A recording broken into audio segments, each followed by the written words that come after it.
Antes de entrar de lleno en el análisis y valoración de los riesgos a los que deben hacer frente nuestros negocios, es importante entender algunos conceptos básicos tales como riesgos, amenazas y vulnerabilidades, que nos van a facilitar el llevar a cabo un análisis y valoración adecuados.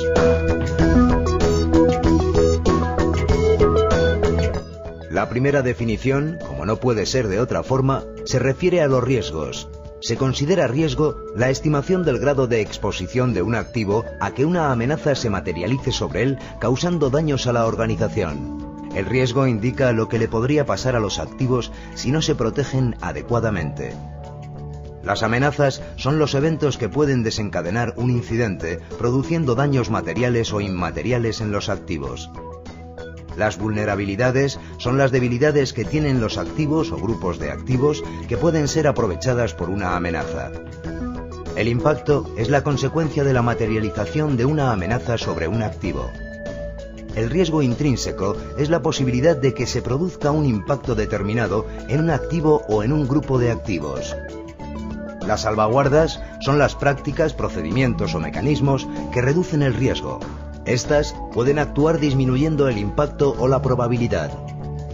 Por último, tenemos la definición de riesgo residual, que es el riesgo que queda tras la aplicación de salvaguardas. Por muy bien que protejamos nuestros activos, es imposible eliminar el riesgo al 100%, por lo que siempre quedará un riesgo residual en el sistema que la organización deberá asumir y vigilar.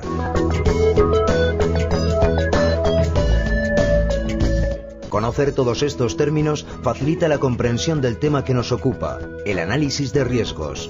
Podríamos decir que este proceso consiste en identificar los riesgos de seguridad en nuestra empresa, determinar su magnitud e identificar las áreas que requieren implantar salvaguardas.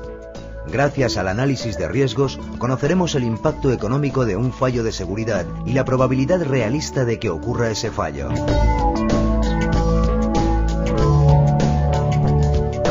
El análisis de riesgos tiene que cubrir las necesidades de seguridad de la organización, teniendo siempre en cuenta los recursos económicos y humanos con los que ésta cuenta. La inversión en seguridad tiene que ser proporcional al riesgo. Por ejemplo, imaginemos que una empresa tiene un servidor que contiene información definida como de valor bajo. Para acceder al despacho en el que se encuentra el servidor, hay que acceder a través de un lector de retina. Posteriormente, para acceder al servidor, hay que utilizar un lector de huella digital. Resulta evidente que las medidas adoptadas por la empresa son desproporcionadas, teniendo en cuenta el valor de la información que contiene.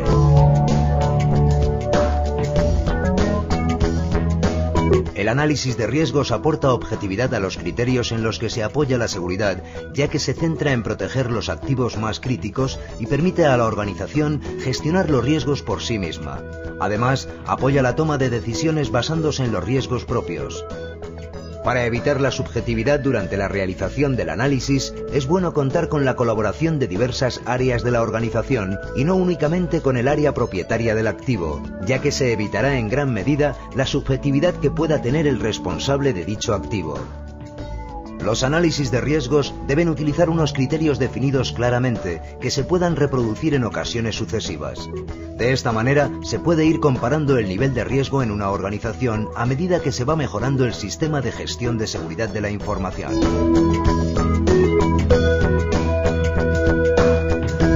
El análisis de riesgo se basa en el inventario de activos que hemos realizado con anterioridad. Si nuestro inventario es muy extenso, podemos decidir realizar el análisis de riesgos solo de los activos más críticos. A continuación, se identificarán las amenazas que pueden afectar a estos activos. Se realiza una valoración en función del impacto que la amenaza puede causarle en el caso de que se materialice. Seguidamente, analizaremos las vulnerabilidades de los activos identificados y se realizará una valoración de las mismas. Si un activo está expuesto a una amenaza, pero no tiene una vulnerabilidad que le permita manifestarse, el riesgo es menor que si existe la vulnerabilidad. Una vez analizados los activos, las amenazas y las vulnerabilidades que pueden afectar a nuestros activos, se debe realizar un análisis de las salvaguardas o medidas de seguridad ya implantadas en la organización. Con todos estos datos, podremos realizar el estudio del riesgo y el impacto de todas estas variables sobre los diferentes activos. Esto nos permitirá obtener los resultados del análisis de riesgos que definen a qué nivel de riesgo está expuesta la organización y tomar medidas al respecto. El proceso del análisis de riesgos debe estar perfectamente documentado para poder justificar las acciones que se van a desarrollar y conseguir el nivel de seguridad que la organización quiere alcanzar.